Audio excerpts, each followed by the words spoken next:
What's up, legends? Welcome back to the channel. Today we're back on Black Ops 6 Zombies. We're here on Liberty Falls, and somewhat recently I started doing some new player guides to survival, just trying to basically do a run from 0 all the way to 31, letting you guys know what I do, when I do it, and why I do it.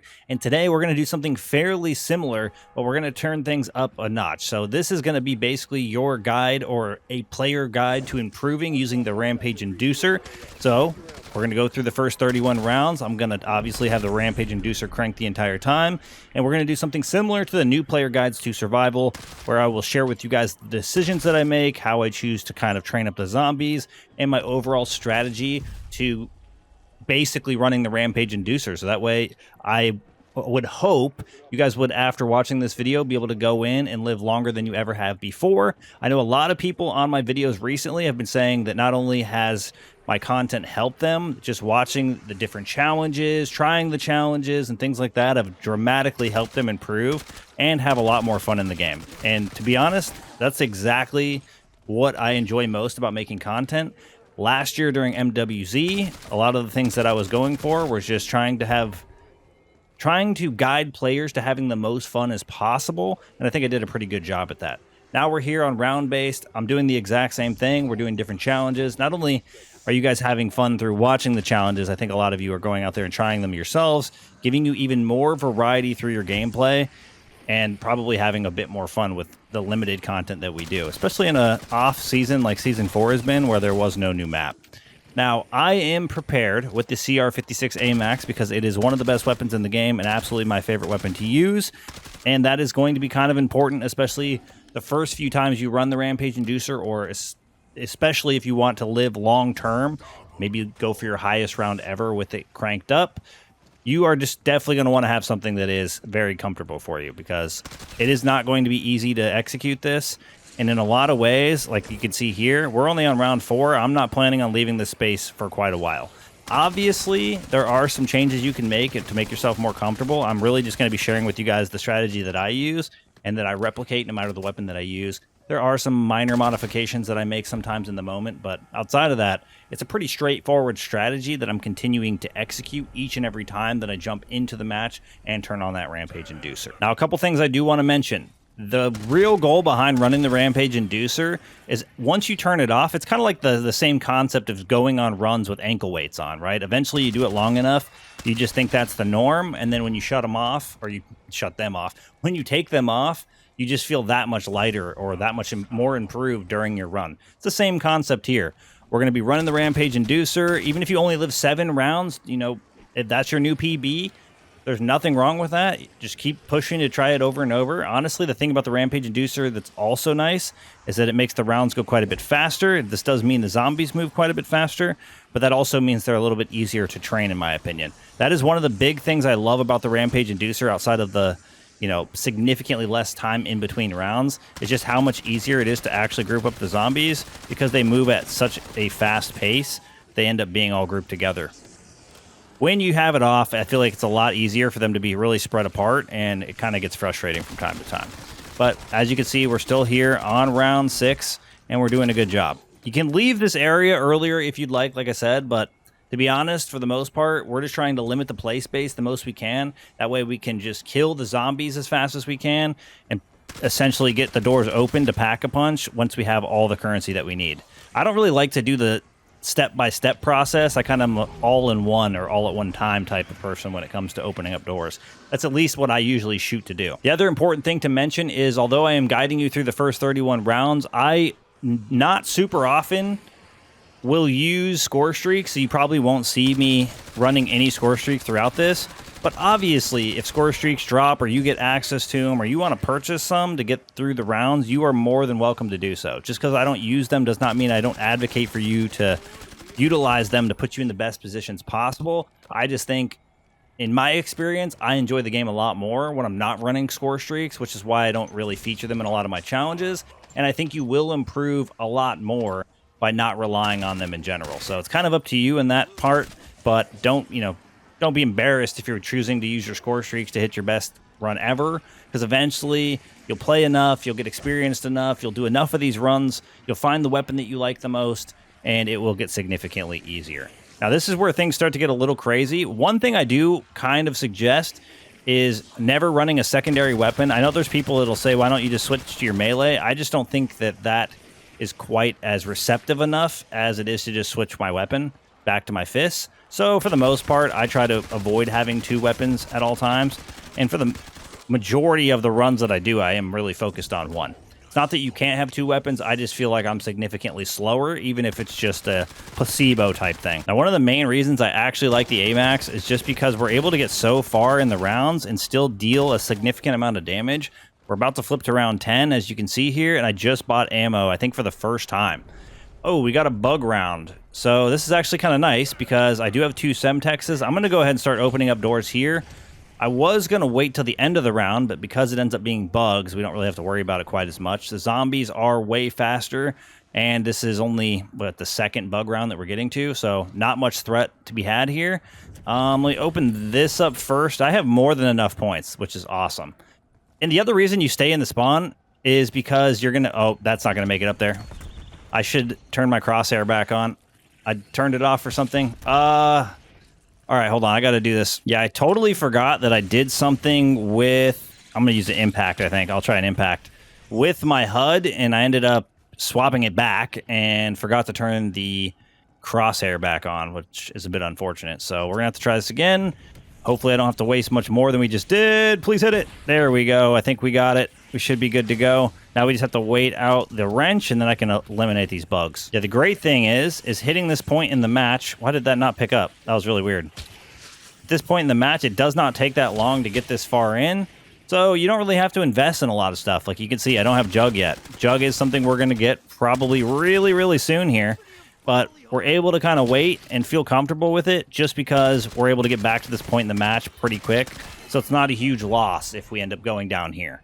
Normally, if I'm doing a challenge or I'm doing something with the Rampage Inducer, round 11 is where I normally get caught off guard. If I don't have Jug, I usually am at the highest risk of going down. After that point, once we have a 2-plater and stuff, we're usually pretty good. But now we can open this up. I'm going to grab Jug. Obviously, getting Pack-a-Punch would be nice, but I'm going to make my loop back around. I wanted to get the rare rarity first, get everything opened up. And now we're in a good spot. Zombies should start spawning in. Our damage is a little low, only because we are on round 11, and not having Pack-a-Punch does tend to slow things down a bit. But we'll go ahead and get over here. We'll get Pack-a-Punch. We'll eliminate some zombies. Hopefully I can get enough, and then we'll get PhD. That's really the next thing I wanted to get, but I kind of feel like Pack-a-Punch is a little bit required at this point. Now, I don't recall shutting off my camos, or turning on the pack camos, but apparently I did. Or it's just bugged, as it tends to end up being from time to time. Okay, let's get the double points.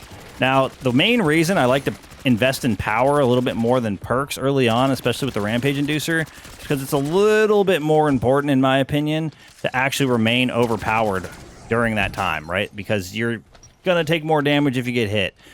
Well, not necessarily, but you're going to get hit more often, which is going to lead to you taking more damage, as I guess the correct way to word it, because normally with the zombies being slower, it's a lot easier to avoid the hits. So I think being able to eliminate them a lot faster goes a long way. Okay, we got Jug, 2-plater, and now we have PhD. PhD is really important when you run the Rampage Inducer because it gets to a point where it's the only reason you're actually able to make it past the zombies, especially when you're training them up. And I've done quite a few challenge runs where we don't get access to the most important perks, and I can promise you right now, it makes things very, very hard.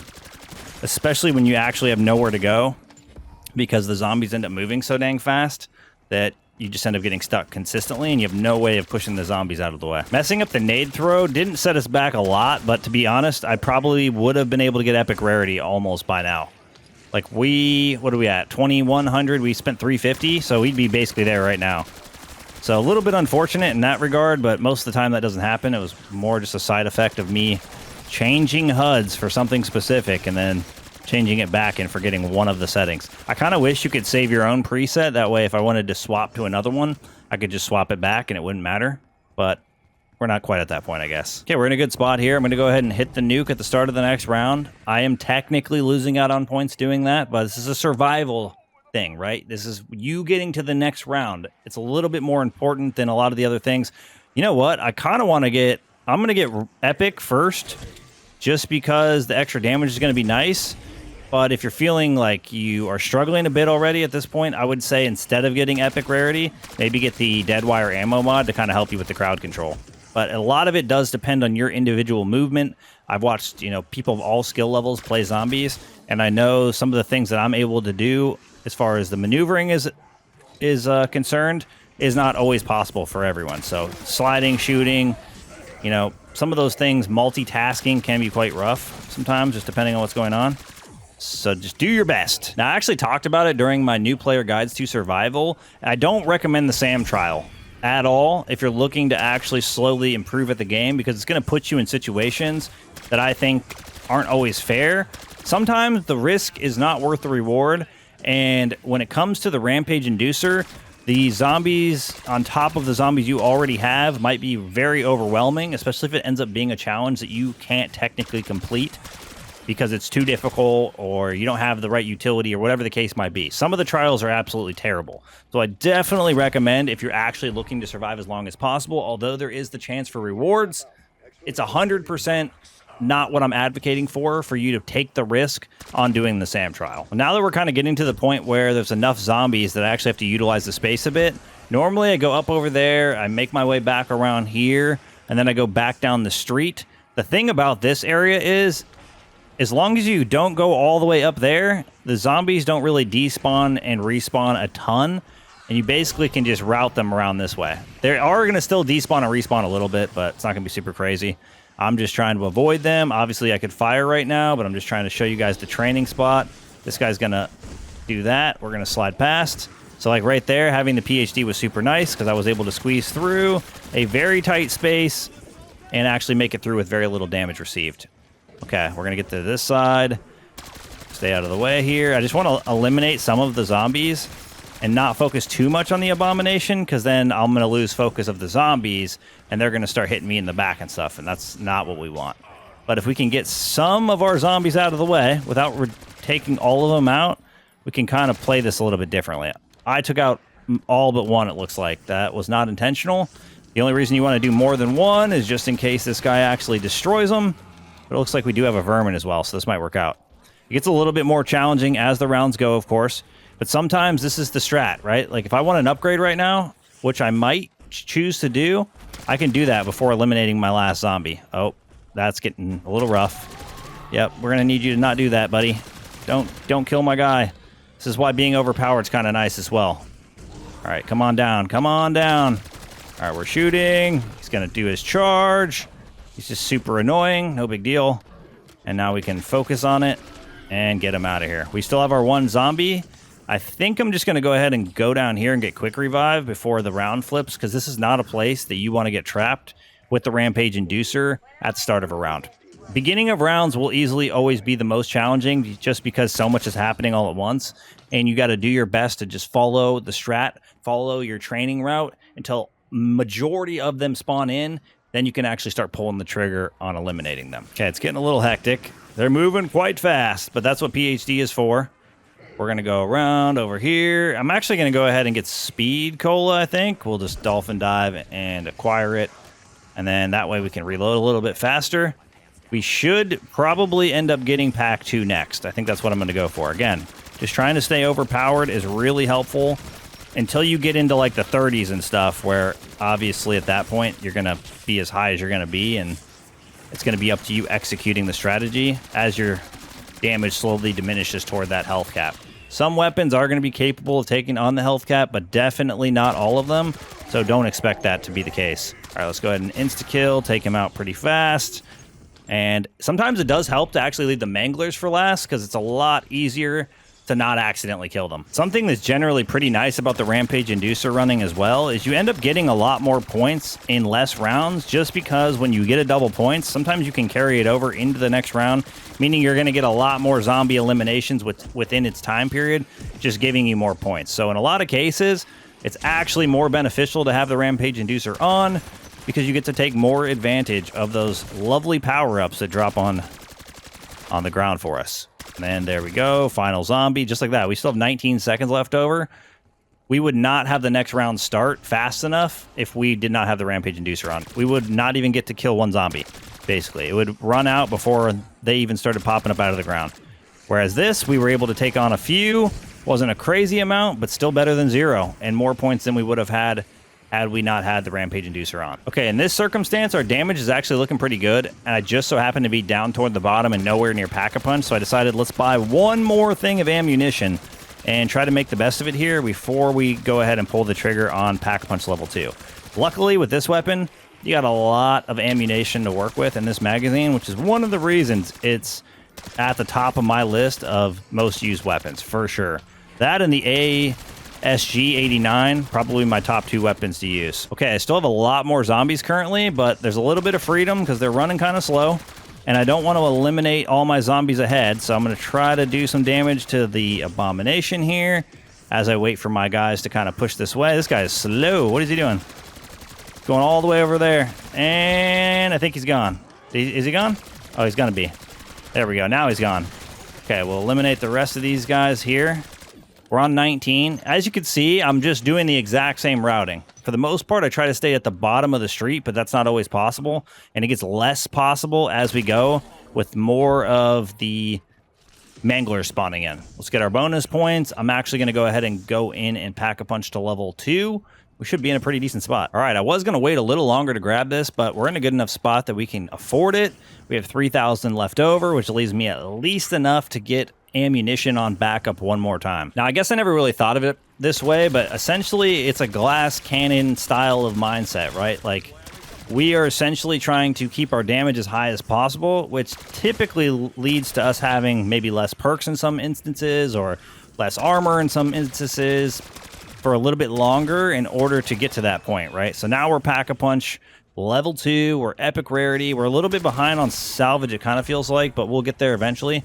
Hopefully by round 25, we should have the salvage that we need, and we'll be able to get legendary. But, I mean, realistically, we're just trying to get our gun powered up as much as possible, as fast as possible. And I kind of forgot that we don't have an ammo mod, so I'm going to go ahead and grab that now. I should have grabbed that earlier, and I definitely recommend you do that. Realistically, I would have grabbed that when I got the tool, but... Oh, no, this is bad. Okay, we got it. We're good. We're good. Took some damage, but we're good. Yeah, I would have grabbed it when we got the tool, but I obviously had to buy a grenade, so it kind of messed up the flow a little bit. And then by the time I had epic, I was already set on getting epic. Now we'll have a little bit of crowd control, and it's going to make things a lot easier, especially when it comes to the regular zombies. Just slide here, pull out the fist. This is my favorite part. Again, you can pull out the melee if that's more comfortable for you, but it ends up being a mistake waiting to happen for me when I do that, so I try not to do that. All right, we're going to slide past our guy here. We should have way more than enough damage still to just blast his arm off, get him off the screen. The sooner you get him out of here, the better off you'll be, because later on in the rounds, multiple will start existing, and getting them out fast means that you won't have to deal with nearly the same amount of them blasting as you would if they all stay alive. The blasting could easily get overwhelming, and in combination with the Abomination, be a very large part in what gets you eliminated. Ooh, we got an insta-kill at the end of that round, and I'm going to try to utilize it. Dude's got to show his face. So you wouldn't get any of this insta-kill if it wasn't for the Rampage Inducer. Like, I think that's important to keep in mind. All right, we're getting a little bit of shots off on him. Good news. That goes off. It does pretty big damage. I hate that that guy hides his face for so long. Like, it's so intentional, it's crazy. That's the one thing about the Abomination that makes it one of the less fun elites, even though it's not really all that challenging outside of that. Just how obnoxious it can be to fight. Closed face. All right, we're going to go ahead and throw a decoy. Normally, I hold on to those for emergencies, but we're getting close to round 25, where we'll get Vulture Aid, and then we should be able to get a pretty strong flow of them. Let me go over here. I'm just going to hit the nuke. With the nuke out of the way, we can see if this guy's got any faces for us, or mouths, whatever you want to call them. And then we got him off the map. Okay, the party is really starting now. So we do have our mangler here. We actually have 2 manglers, so I'm going to go ahead and slide past. As you can see, I'm focusing on the cannon. I'm not really worried about that guy now. We got another guy with a cannon here. I'm just going to run and slide past him. Same thing. Blast its arm off, and now we got 2 manglers with no blasters. No matter the fact that we're on 23 or not, they're going to be basically useless. They're going to tank some bullets for sure, They're going to drop you some loot keys, but that's about all they got left in the tank for this run. For this round, I guess I should say. They're going to be more in the future. All right, let's grab this double points. Get out of my way. That's exactly why we love that. Try to get as many of these zombies out of here as possible. I think they're still spawning in, though, so it's a little bit risky. Plate. There we go. Oh, we're running out of ammo. It's a bad thing to have happen. Luckily, we still have double points. We're probably going to get the points we spent back in the time we have left since we got the ammo. Look at that. Beautiful. Okay, we get our insta-kill. We're going to go this way. Oh, that guy's gone. All right, we might have another mangler this round, but that guy got obliterated, so not going to be too big of a problem. We are actually frying through our zombies here. I know there's one behind me. I can hear it. Get these guys out. Try to make it as best we can. Okay, get out of my way. 7 seconds. 6 seconds. Reload quickly. All right, there we go. I forgot to put on Electric Cherry again, which is the one I usually prefer to run, but... Oh, we got another insta-kill? I'm saving it. Hold on, let's see. I might be able to save it at least. Let's try to get this guy out. Blaster only. And it's gone. I like how the zombie's standing in front of me just whacking me during this process. Okay, I should be able to get you out and you as well. All right, we ended up with the insta-kill overlap, so we're going to try to take these guys down. Bug rounds are kind of annoying. To be honest, a lot of the time I'll either stand on the police car until I get overwhelmed and then jump down, or I go down to the wall over there of rubble and just stand there and eliminate them as they come toward me. Kind of up to you what you prefer. Sometimes this can work, but in the later rounds it gets a little crazy and you end up having to jump down, especially if you need to reload. But for now it works out. All right, we're also on the round where I should have saved a vermin there. Normally I would have, to go over here to the Wonder Fizz. We're sitting on 40k. I also need to upgrade rarity, so maybe I'll do that up here as well. But we're sitting on 40k. I could get pack 3, but I think at this point I'm going to go ahead and grab everything but Death Perception and Melee Macchiato. We'll go over here. We're going to get Legendary Rarity. Oh, look at that. Now we're really cooking, though. Our damage input, or output, I mean, is crazy. Just because we decided to purchase some more perks and such. And we don't even have the last Pack-a-Punch, but now we can save for it, which is great. We should also start seeing more decoys drop since it's the equipment that we're using. Watch out, that guy's going to be coming full speed. We do have Deadshot now, too. So controller players, this is where your time to shine is locked in, alongside the double tap, which will greatly increase the amount of damage that we're doing, allowing us to stay overpowered, like I said. I mean, you can kind of tell I plan my upgrades to maintain a specific level of power. I don't know why so many of them spawn behind me. Normally it's like 1 or 2. These guys are really, really trying. Can we not? I know you're armored and annoying, but let's not do that. All right, we'll go down here. We can go ahead and plate up. There's lots of plates. These guys are going to take a moment because they got to despawn and respawn down low. Just watch out for that. They're going to go this way. Pull out the fists. You can literally run this direction, go back this direction, go back this direction. The idea is get as many of them grouped up as you can so they don't trap you. Okay, watching my mini-map to see where my abomination is.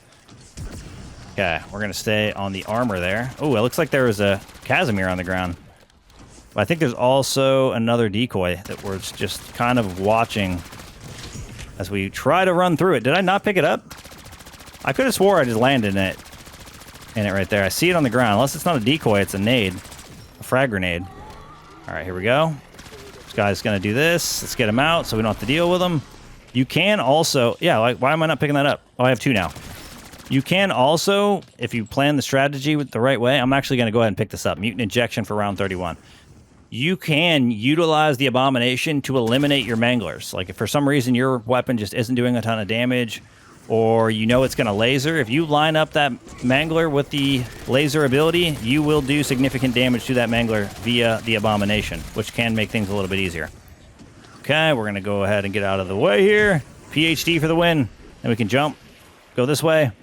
And because we have a probably almost guaranteed way of resupplying our decoys, we're going to go ahead and throw one. Watch out, slide out of the way there. You guys got to pay attention to those blasts more than anything else that happens because they do not play by the normal rules. Manglers are from the Matrix. They do Matrix-like abilities, and it's kind of crazy. They do not want you to win. Let's just say that. Okay, I'm going to go ahead and throw a decoy. Best time to do it. Kind of low on ammo, but get this blaster off. There we go. But I feel like with the double points, it was probably the best time to do it. Oh, now we're going to be able to flip the round. We have enough to flip the round. Let's do it. And we can get some resupply on ammunition. What are we at, 38K? You know what? We have everything. I'm not even going to do that. Let's just go get Pack-a-Punch level 3. There's no sense in waiting when we have more than enough for a backup set of ammo and Pack-a-Punch itself. Okay, you run in here quickly, hit the pack, go back out this way, pull out your fists, and just run, slide. Run, slide. Because I promise you, you do not want to be in this area when everything starts spawning in. It's not the good place to be trapped. At least be in this, you know, in this general direction. Okay, let's get that guy out of here. Oh, we are very powerful now. This is going to make the next few rounds an absolute breeze. But that's exactly why I choose the, you know, the upgrades I do in the order that I do them, because the idea is to stay powerful the entire time, gain the benefits you need to, you know, keep that power. By the time you get the Wonder Fizz, you're pretty much locked in with everything but Pack 3. And then from that point forward, as long as you're not going down, you're not really having problems. Now, I do expect that you guys are going to run across issues going down, having, you know, the troubles along the way, especially when you're going for your personal bests and stuff like that. But my best recommendation to you is, as soon as you lose that quick revive, make sure you make your way back in there to grab it again, because Dying Wish and quick revive outside of PhD is one of the most important things you can have. And then Jug's probably third. I would say it's kind of PhD, quick revive, Jug. And the reason that Jug's under the other two is because PhD will save you in those close moments where you are, you know, supposed to actually go down.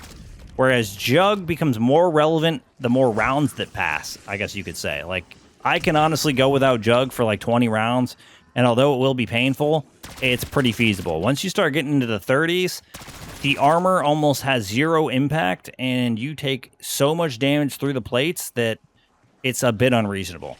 All right, round 29's here. Like I said, focus your manglers quick. That mangler's gone. Do we have another mangler spawning in anywhere? I'm going to look out for him. This is one of the last rounds that we're going to be doing here. Obviously, you're going to be on the edge of your seat the entire run. Like, there's no ifs, ands, or buts about it. Just because of the way that the Rampage Inducer is designed, they're going to go significantly faster. They're not going to do more damage, but you're likely going to take more damage as you're going along just because they move at such a quick rate. It really does, in a lot of ways, depend on your movement. Everybody's going to fall into like a different category, I guess you could say, on how well they're able to shoot, move, and get away at all different points throughout the match. All right, we got the insta-kill. This is what I actually like to do with the insta-kill.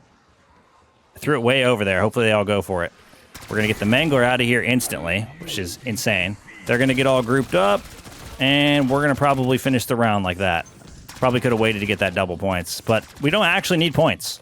We really don't. We are in a good spot for anything other than a recovery if we end up losing all of our perks or something, but I don't think that's going to be a big issue. We're not quite at the point where there's enough manglers and the zombies are moving in enough numbers to take me down. All right, spawned in again. Same plan. Get that guy the freaking heck out of your map as fast as you can. I'm assuming there should be two this time. There's another decoy on the ground. Why not take advantage of that? Throw that one there. Only because I saw it. Am I doing that? Kind of setting myself up for success. Anytime you can get the zombies as close as possible via a decoy, it's a great idea because you never know when your ammo mod activation is going to go off, and the amount of support that those provide is kind of crazy. Wait, what is that? Is that ammo? Or armor? What is down there? I think it's armor. All right, we're just spamming Deadshot, Daiquiri. To be fair, hasn't been too big of an issue, but I kind of already knew what we were getting ourselves into, which is why I love using the AMAX so much. This is the weapon I think I've gone the furthest without streaks, without anything. I've gone to 70 multiple times, and then my save ends up getting deleted. So eventually I will make the trek to around 100. No score streaks, you know, no cheese, no wonder weapons, anything like that. We'll just flat out use the weapon and decoys the entire journey. I think that was it. I mean, to be honest, not too bad. Hopefully, by me showing you guys exactly what I'm doing, while I'm doing it, why I'm doing it, and generally just recommending you guys go and give some runs toward the Rampage Inducer and see what you guys can make happen. Let me know down in the comment section below what your best Rampage Inducer round is watching this video, and then come back after you've done a few runs after watching the video and let me know if you hit a new PB, essentially. All right, I do need to engage with this. Okay, we got it. I feel like they made that a little bit faster at some point, which I do appreciate, because for a while there, you kind of just had to stand still and wait for the entire thing to go so that you could actually activate it, and usually you got hit quite a bit in that process. All right, we already know where we're going, or at least I do. I'm going over the rooftop. Unless you're exfilling on round 16, it's always going to be here, so you can expect that. But I do have our mutant injection. I'm going to go ahead and just do some damage here. I'm going to go this way, throw a decoy. Maybe all of them go over there. I'm going to grab this. I do have the mutant injection, but I'm just having some fun for the moment. Hold on. Try to see if we can't just diminish a lot of these guys, because we're actually powerful. Anything other than around 31, I wouldn't even consider trying this, just because I don't think we have the damage for it, but we might be all right here. All right, I'm going to throw that. This guy's going to go over there. This guy's going to show his face, and he's pretty much dead. All right, now we got to get the Mangler out. Okay, and Mangler's gone. All right, I should have enough time, as long as the guys are spawning here. And you got to get off my screen, buddy. There we go. Abomination's out of here. And the damage to the zombies should be pretty good. So we had the mutant injection in case we needed it, but at the end of the day, does not look like that ended up being the case. There we go. We're there for the exfil. That's 31 rounds with the Rampage Inducer, guiding you guys on the journey to hopefully continuing to improve and have more fun in Black Ops 6 Zombies. Hopefully you guys enjoyed this one. Let me know down in the comment section below again if you guys end up making it further after watching this. But that's going to wrap things up for us here. Thank you guys for all the support in today's video, all support in the channel. I look forward to seeing y'all in the next one. Peace!